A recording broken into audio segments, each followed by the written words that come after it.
Biar kita pagi hari ini boleh mempersiapkan hati kita untuk boleh memuji dan membesarkan Allah kita. Biar hati Tuhan kita boleh disenangkan. Mari saudara, kita akan angkat pujian Hidupku Adalah Penyembahan.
Kami mengucap syukur Tuhan untuk kasih setia-Mu yang selalu ajaib di dalam kehidupan kami. Terima kasih Tuhan, Kau sudah memberi hidup-Mu bagi setiap kami. Terima kasih Tuhan, kami boleh hidup di dalam pengharapan, di dalam Engkau. Pagi hari ini Tuhan, setiap kami yang hadir di tempat ini Tuhan, mau memuji dan membesarkan nama-Mu. Kami rindu Tuhan, setiap kami Tuhan boleh menikmati kehadiran-Mu di tengah-tengah kami Tuhan. Dan biar hati Engkau boleh disenangkan. Berkati Tuhan, ibadah pagi hari ini, Kau hantar umat-Mu yang datang ke tempat ini Tuhan, yang masih dalam perjalanan, Kau sertai boleh sampai di tempat ini tanpa kekurangan suatu apapun. Berkati setiap anak-anak-Mu yang melayani, urapi dengan urapan yang baru. Urapi hamba-Mu yang akan menyampaikan firman-Mu Tuhan, supaya suara-Mu Tuhan boleh kami dengarkan Bapa, dan kami anak-anak-Mu boleh menjadi pelaku-pelaku firman-Mu. Terima kasih Tuhan, kami mau memuji dan membesarkan Engkau, Allah kami yang hidup. Demi Yesus Tuhan kami berdoa bersyukur. Haleluya. Amin. Saudara, mari kita tetap berdiri, mari kita tinggikan Dia. Tuhan Allah hadir di sini, ada kuasa di dalam pujian.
Silakan duduk. Biar setiap saudara dalam keadaan susah, dalam keadaan penuh dengan masalah, saudara boleh memuji Tuhan sebab ada kuasa di dalam pujian. Amin. Saudara, kita mau tinggikan Allah kita, kerahkanlah kekuatan-Mu ya Allah.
Selamat pagi, saudara yang kekasih dalam Tuhan Yesus.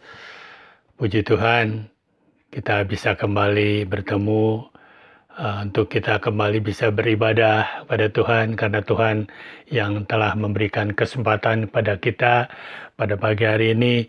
Kita boleh menaikkan pujian, kita boleh mendengarkan akan sebagian kebenaran firman yang sebentar nanti akan disampaikan.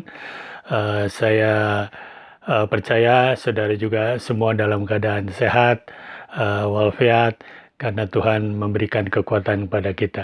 Mari saudara, sebentar kita akan mendengarkan sebagian kebenaran firman Tuhan.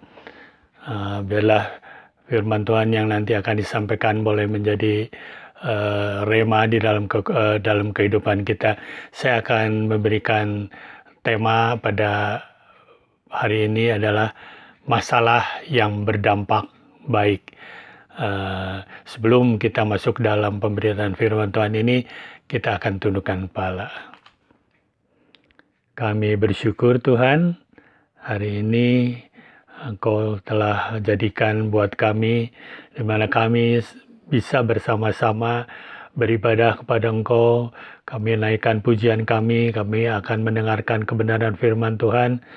Biarlah Kau berbicara kepada kami, dan Roh Kudus yang ada dalam hati kami boleh memberikan pengertian kepada kami, boleh memberikan pencerahan agar firman Tuhan ini boleh kami nikmati, kami resapi, kami jadi pelaku-pelaku firman. Makasih Tuhan buat kesempatan yang luar biasa yang sudah Kau sediakan bagi kami. Kami mau duduk diam di bawah kaki-Mu, kami mau mendengarkan firman Tuhan. Di dalam nama Tuhan Yesus Kristus kami mengucap syukur dan berdoa. Amin. Ya, saudara, nats firman Tuhan pada pagi hari ini saya ambil dari 2 Korintus 12 ayat yang ke-7 sampai dengan yang ke-10. 2 Korintus 12 ayat 7 sampai dengan 10. Saya akan bacakan bagi saudara. Dan supaya aku jangan meninggikan diri karena penyataan-penyataan yang luar biasa itu, maka aku diberi suatu duri dalam dagingku, yaitu seorang utusan iblis untuk menggocok aku, supaya aku jangan meninggikan diri. Tentang hal itu, aku sudah 3 kali berseru kepada Tuhan, supaya utusan iblis itu mundur daripadaku. Tetapi jawab Tuhan kepadaku, cukuplah kasih karuniaku bagimu, sebab justru dalam kelemahanlah kuasaku menjadi sempurna.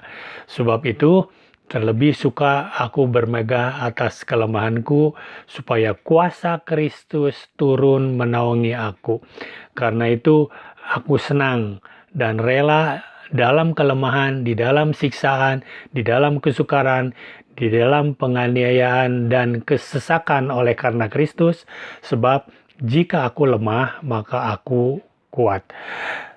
Saudara, pernahkah saudara berdoa memohon kepada Tuhan untuk menjawab akan masalah-masalah yang saudara hadapi, tetapi Tuhan tidak segera menjawab, atau Tuhan tidak mengabulkan apa yang kita mohonkan ini? Padahal saudara, yang kita pergumulkan itu adalah kebutuhan-kebutuhan barangkali mendesak gitu ya, dan penting. Belum lagi apabila yang didoakan itu adalah hal-hal yang baik dan berguna untuk pelayanan gitu. Kemudian kita jadi meragukan akan kebaikan Tuhan, karena kita sebelumnya kita berpikir barangkali nggak ada alasan bagi Tuhan untuk tidak mengabulkan doa seperti ini gitu. Kita sangat membutuhkan, dan yang kita butuhkan adalah hal-hal yang baik ya, yang penting gitu, yang perlu lah ya buat kita. Mengapa Tuhan kok diam saja gitu? Saudara, nats kita pada pagi hari ini menyinggung tentang masalah pergumulan Rasul Paulus yang meminta kepada Tuhan agar masalahnya itu duri dalam daging yang dipergumulkannya itu dilepaskan, diangkat atau diambillah oleh Tuhan gitu ya. Saudara, masalah yang dihadapi oleh Rasul Paulus ini ternyata buat dia mengganggu pelayanannya gitu. Jadi kalau kita pikir permohonan doa seperti ini kan barangkali lebih baik terkabul gitu ya, lebih baik hilang gitu masalah yang seperti itu, jadi tidak mengganggu di dalam pelayanannya. Itu menurut pikiran kita seperti itu ya. Saudara, apakah barangkali kita berpikir situasi ini menunjukkan bahwa Tuhan ini kurang perhatian gitu ya kepada Rasul Paulus atau kepada kita ya, karena kita juga sering bermasalah yang tidak dijawab oleh Tuhan gitu ya.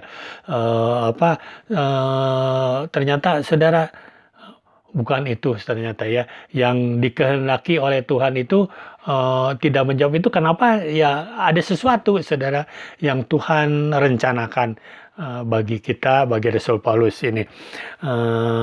Tuhan punya rencana-rencana tertentu ya buat kehidupan kita, yang kadang-kadang kita mah pemikirannya sederhana, tetapi Tuhan luas berpikir jauh ke depan ya, tahu apa yang dibutuhkan oleh kita. Jadi apa yang dikehendaki Tuhan dengan tidak mengabulkan atau tidak menjawab akan permohonan doa kita, saudara, saya catat ada 3 poin ya. Yang pertama adalah kenapa Tuhan tidak mengabulkan akan permohonan kita. Yang pertama adalah untuk membentuk karakter kita. Ya tadi di dalam 2 Korintus 12 ayat 7 mengatakan, dan supaya aku jangan meninggikan diri karena penyataan-penyataan yang luar biasa itu, maka aku diberi suatu duri dalam dagingku, yaitu seorang utusan iblis untuk menghantam aku supaya aku jangan meninggikan diri. Saudara, ada pembagian tipe karakter kepribadian manusia ini ya menjadi 4 kelompok. Ada yang meriset barangkali ya seperti itu. Manusia dibagi dalam 4 kelompok besar.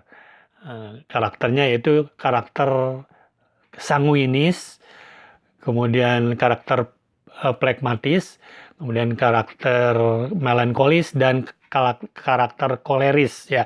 Itu empat kelompok besar karakter manusia dibagi seperti itu. Kemudian saya tidak akan membahas keempat karakter ini ya, tapi hanya yang satu aja gitu, yaitu tentang koleris ya. Ciri-ciri daripada orang yang berkarakter koleris ini adalah, yang pertama adalah orangnya pintar, orangnya cerdas, kemudian tidak basa-basi ya, orangnya berani, kemudian tegas, rasional, tanpa kompromi itu, dan percaya diri. Biasanya kira-kira begitu karakter orang yang koleris. Saudara, kalau kita lihat dari ciri-ciri yang Rasul Paulus, ternyata Rasul Paulus ini sepertinya termasuk di dalam kelompok karakter koleris ya, seperti ini, karena itu dia bisa jadi pemimpin gitu, pemimpin yang tegas, keras di dalam menegakkan kebenaran tanpa memandang kawan atau lawan gitu.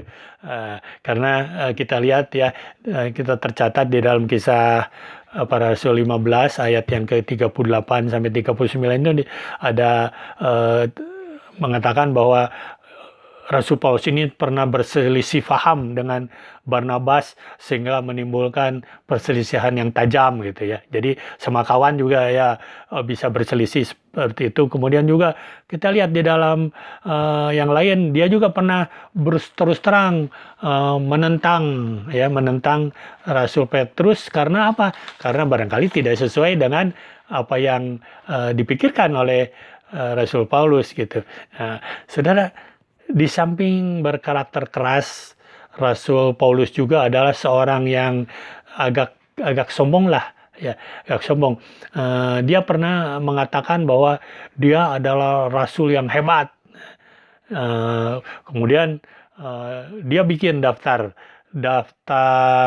tentang kehebatannya, ya. Dia berani menulis gitu di dalam 2 Korintus 11 ayat 21 sampai 28 kita lihat kehebatan-kehebatan daripada Rasul Paulus. Kemudian dia juga memberikan kesaksian yang luar biasa lagi, ya, bahwa ia adalah satu-satunya rasul yang pernah diangkat ke Firdaus, ya. 2 Korintus 12 ayat yang keempat, saudara bisa baca di situ, Rasul Paulus diangkat ke Firdaus atau ke sorga gitu.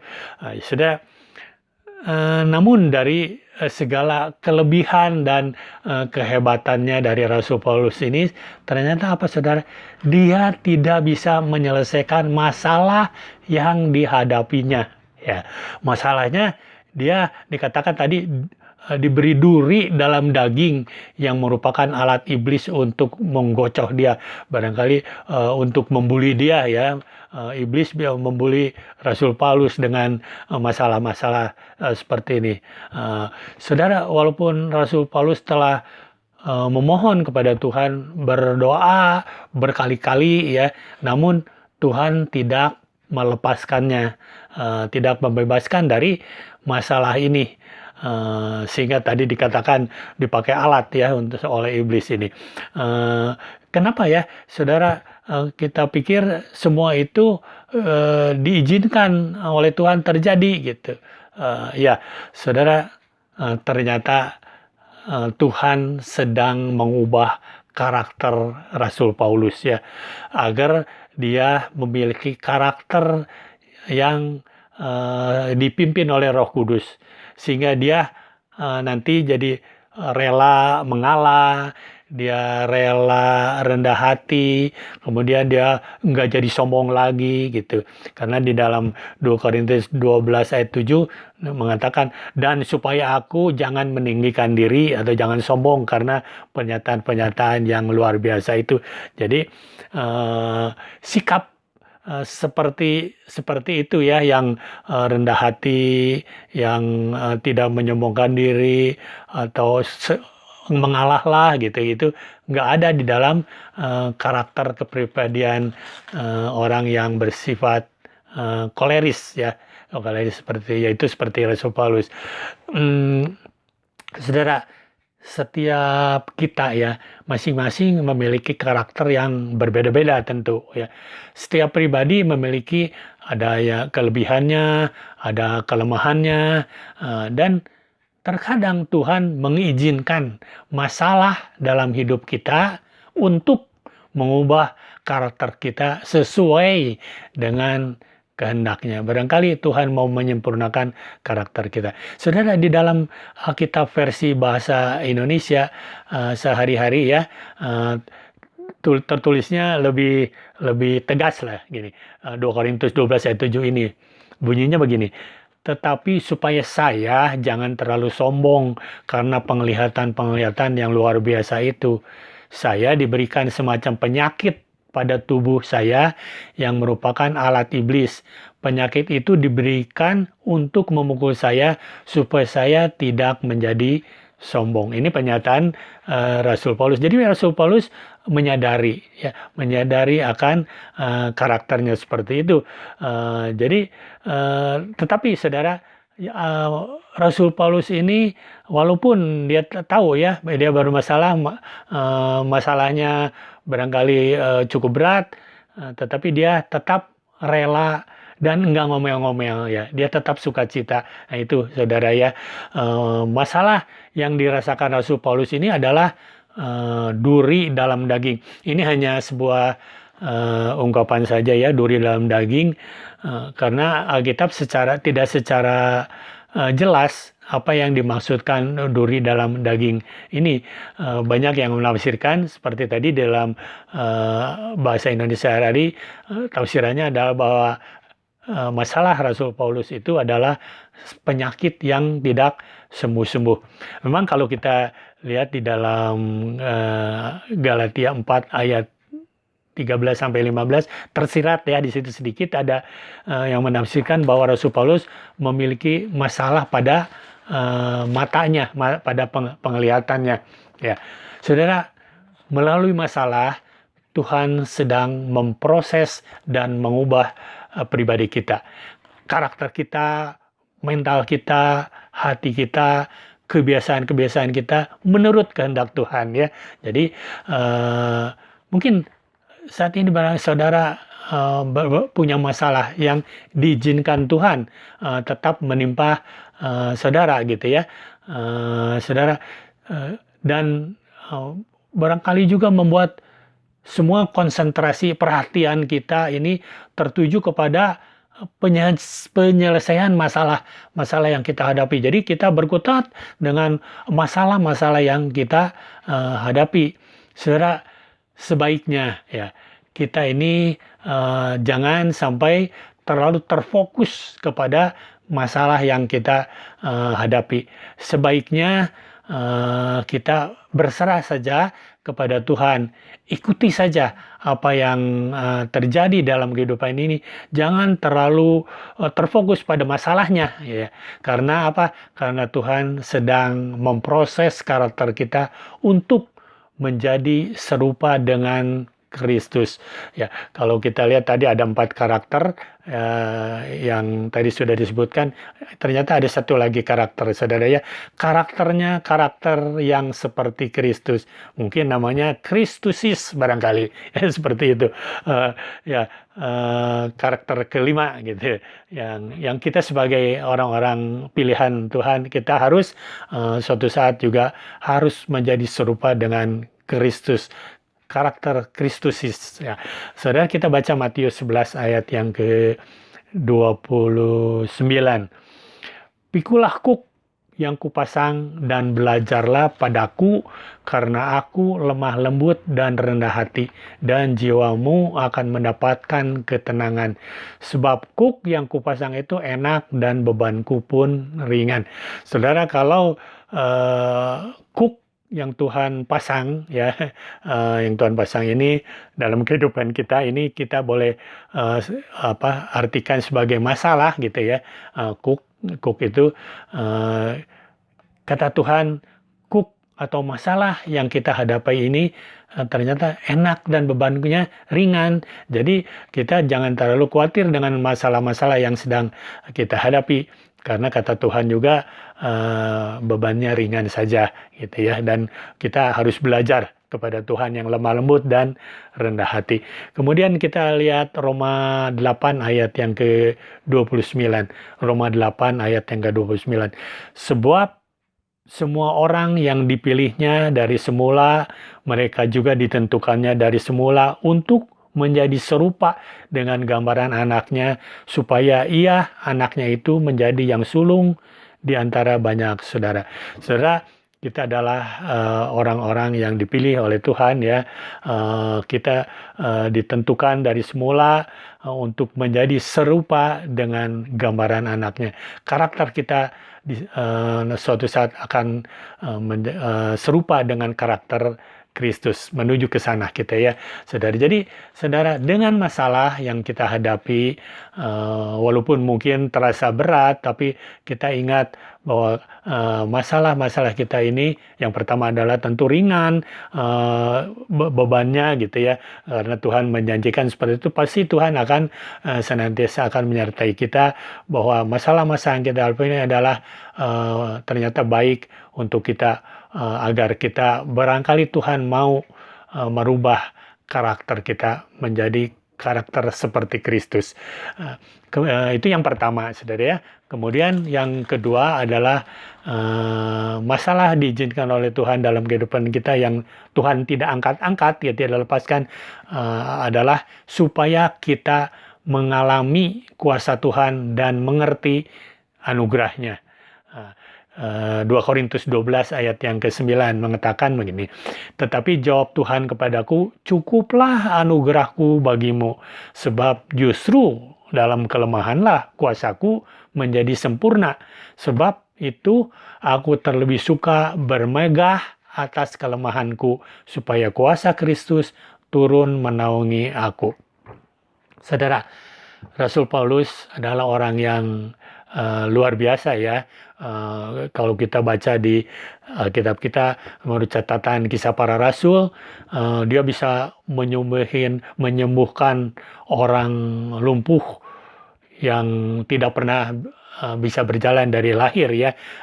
Di dalam Kisah Para Rasul 14 ayat ke-8 sampai 10. Saya akan bacakan ya. Kisah Para Rasul 14 ayat 8 sampai 10. Di Listra ada seorang yang duduk saja karena lemah kakinya dan lumpuh sejak ia dilahirkan dan belum pernah dapat berjalan.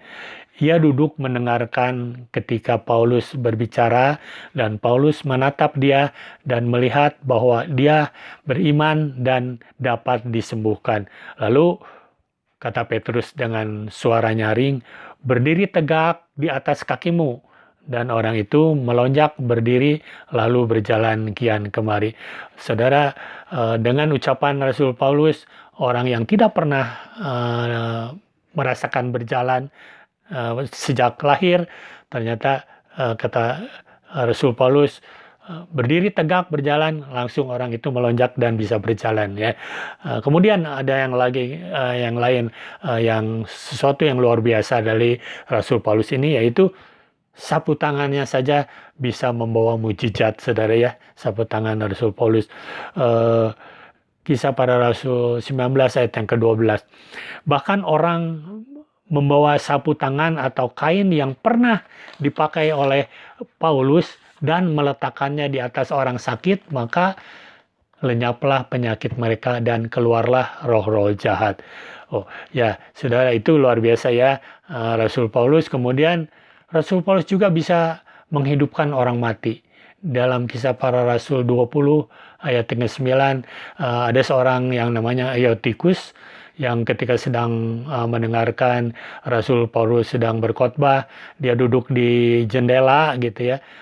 Kemudian dia ngantuk, tertidur, jatuh dan mati. Nah, ternyata Rasul Paulus bisa menghidupkan kembali Eutikus ini, yaitu ya Rasul Paulus luar biasa. Kemudian kita juga lihat banyak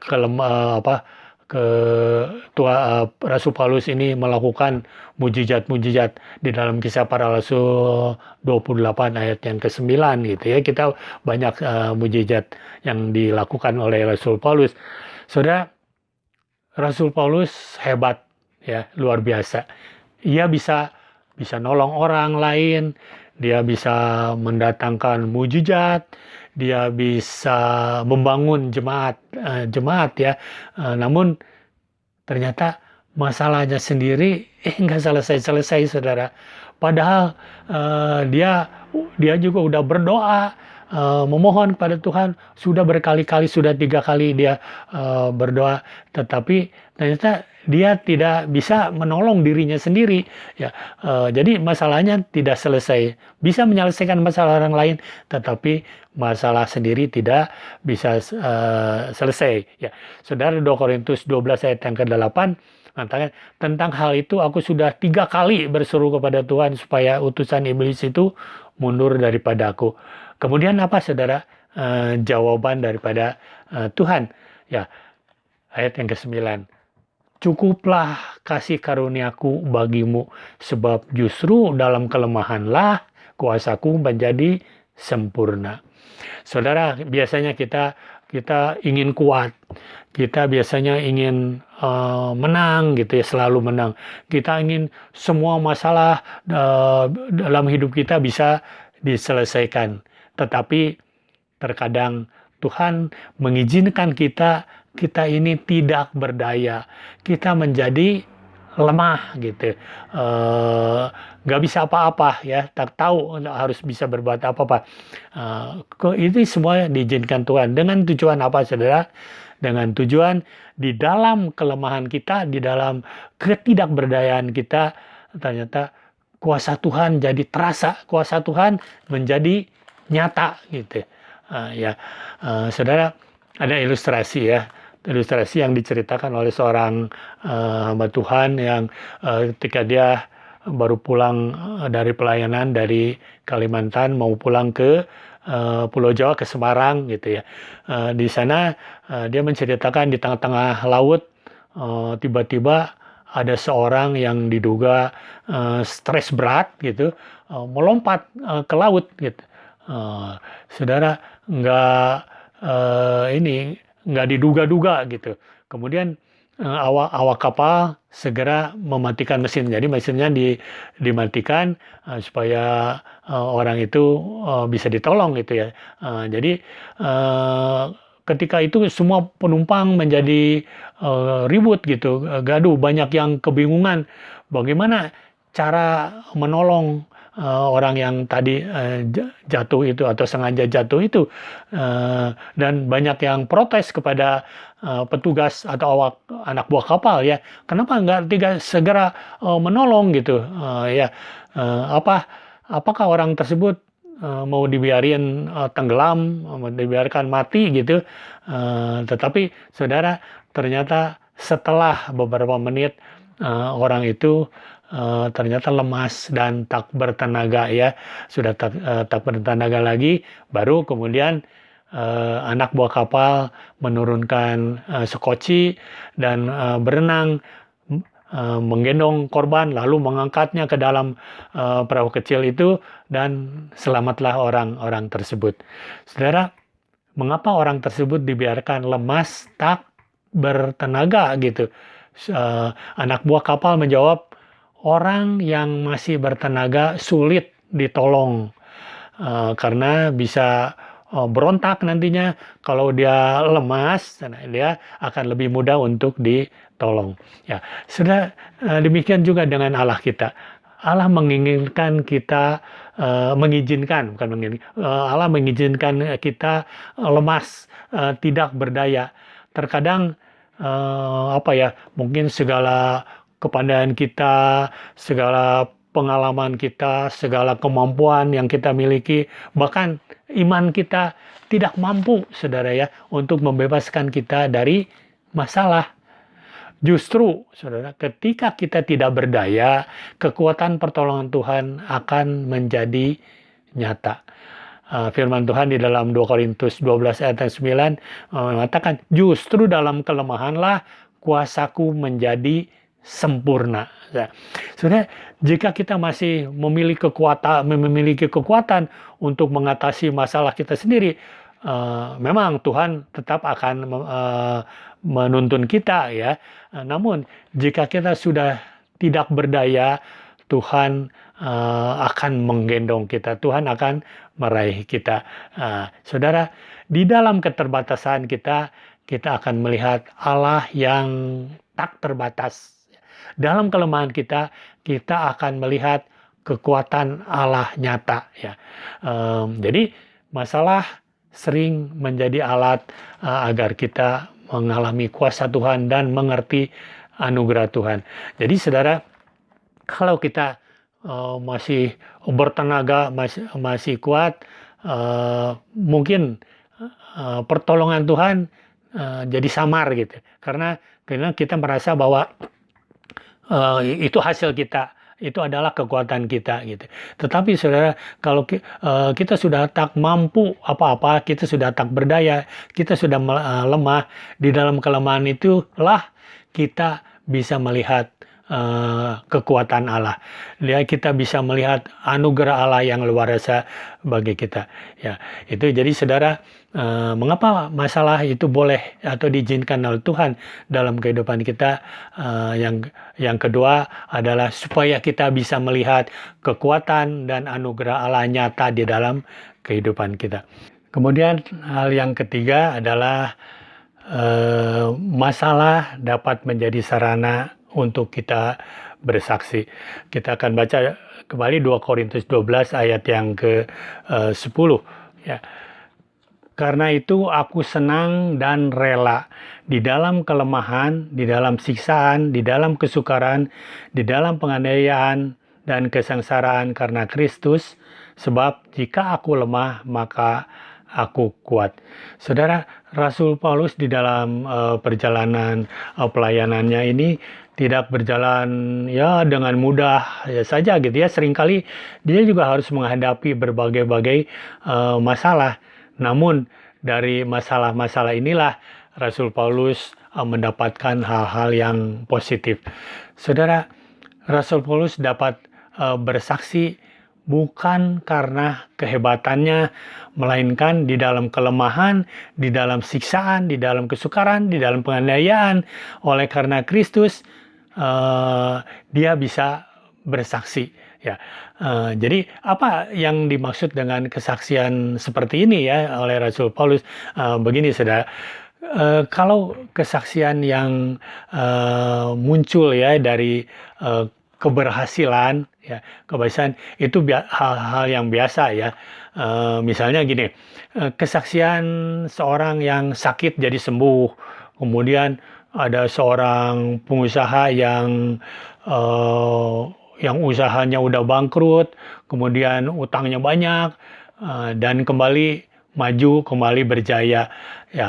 Atau juga mungkin yang sering kita dengar, ada keluarga yang broken home, yang hancur, kemudian kita lihat keluarga ini menjadi keluarga kembali yang harmonis, kemudian menjadi utuh kembali ya.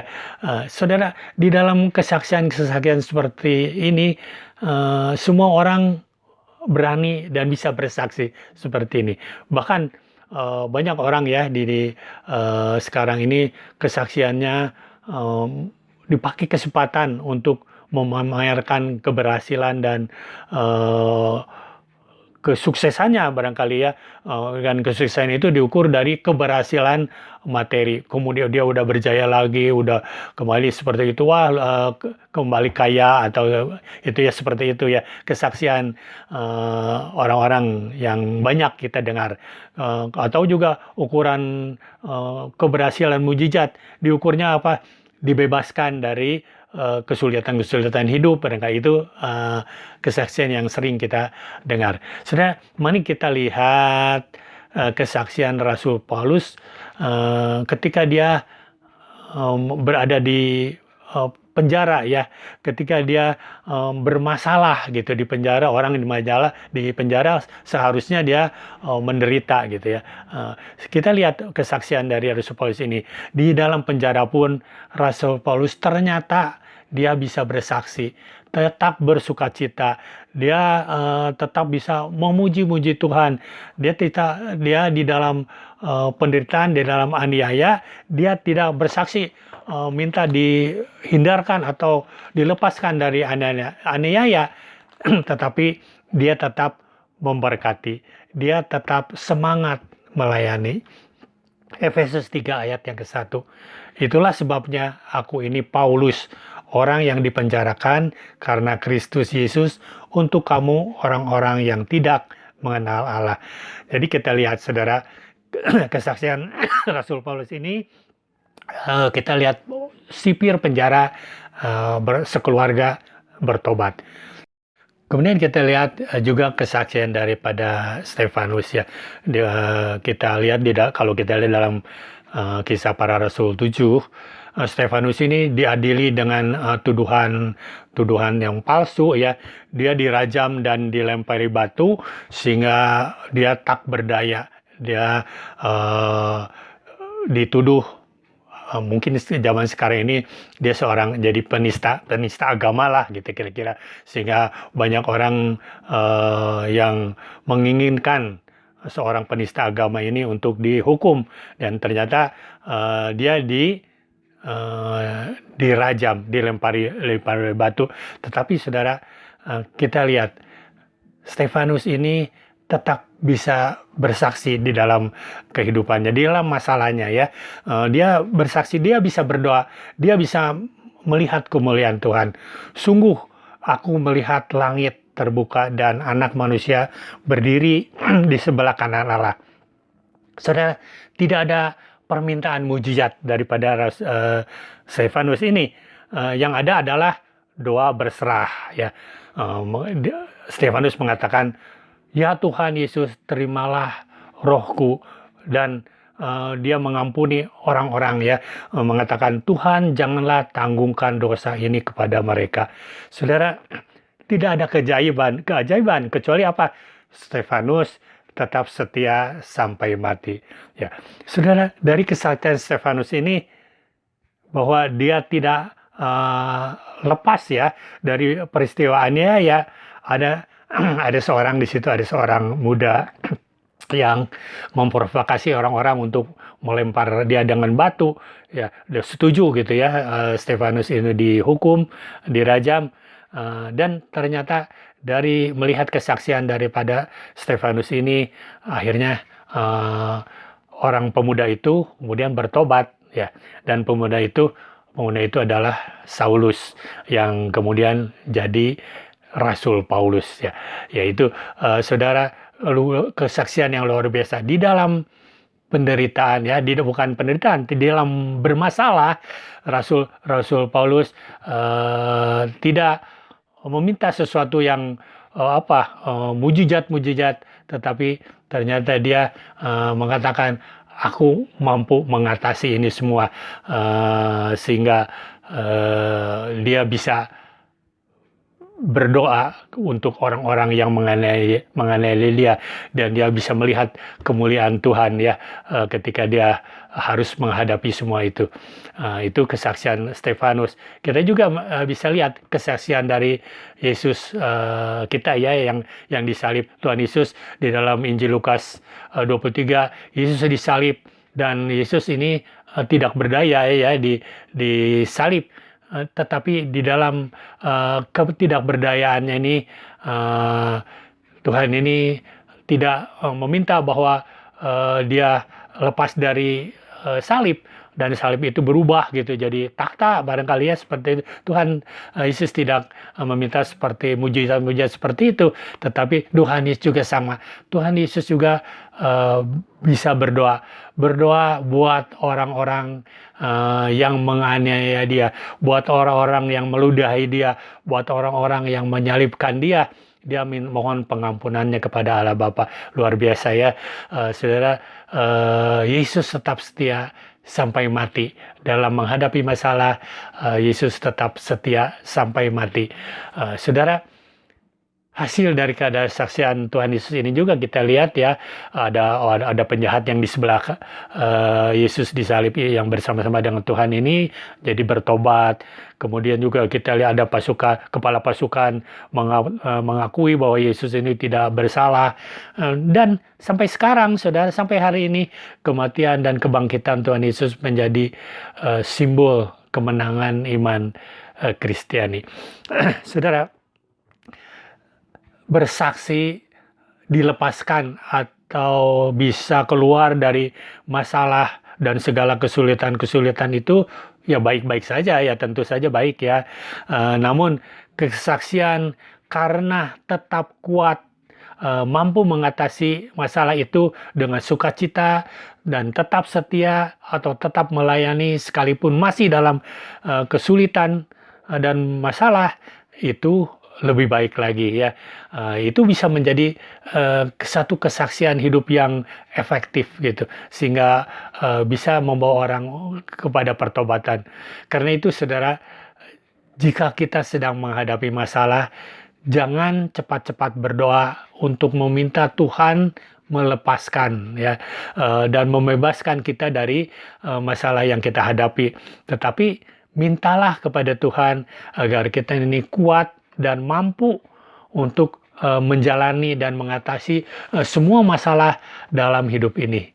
Saudara, selalu ada dampak positif di dalam sebuah masalah ya. Jika kita menghadapi masalah bersama Tuhan, masalah akan membawa dampak yang positif dan mendewasakan iman kita. Ya, saudara, firman Tuhan saya selesaikan sampai sini saja, dan saya mau menyimpulkan ya apa yang tadi sudah saya sampaikan. Yang pertama, masalah bisa menjadi sarana untuk mengubah karakter kita menjadi lebih baik, menjadi karakter seperti Kristus. Kemudian masalah bisa menjadi sarana untuk melihat kuasa dan anugerah Allah yang luar biasa dalam hidup kita. Kemudian yang ketiga adalah masalah bisa menjadi sarana untuk kesaksian yang efektif untuk membawa pertobatan bagi orang-orang lain. Ya, saudara, saya akan tutup dengan mengulang 2 Korintus 12 ayat yang ke-10 ya. Saya akan bacakan. Karena itu aku senang dan rela di dalam kelemahan, di dalam siksaan, di dalam kesukaran, di dalam penganiayaan dan kesesakan oleh karena Kristus, sebab jika aku lemah, maka aku kuat. Sekian firman Tuhan. Amin. Kita akan berdoa. Kami bersyukur Tuhan, pagi ini kami sudah mendengarkan ajaran-ajaran firman Tuhan, agar kami tetap kuat di dalam kami menghadapi masalah-masalah, karena kami tahu Tuhan, Tuhan telah mengingatkan kami bahwa masalah-masalah yang hadapan kami akan membawa kebaikan bagi kami. Terima kasih Tuhan buat firman yang sudah Engkau sampaikan pada kami, biarlah kami boleh menjadi pelaku-pelaku firman Tuhan, karena kami tahu firman Tuhan menjawab segala kebutuhan-kebutuhan dalam kehidupan kami ini. Terima kasih Tuhan, di dalam nama Yesus Kristus hamba mengucap syukur dan berdoa. Amin.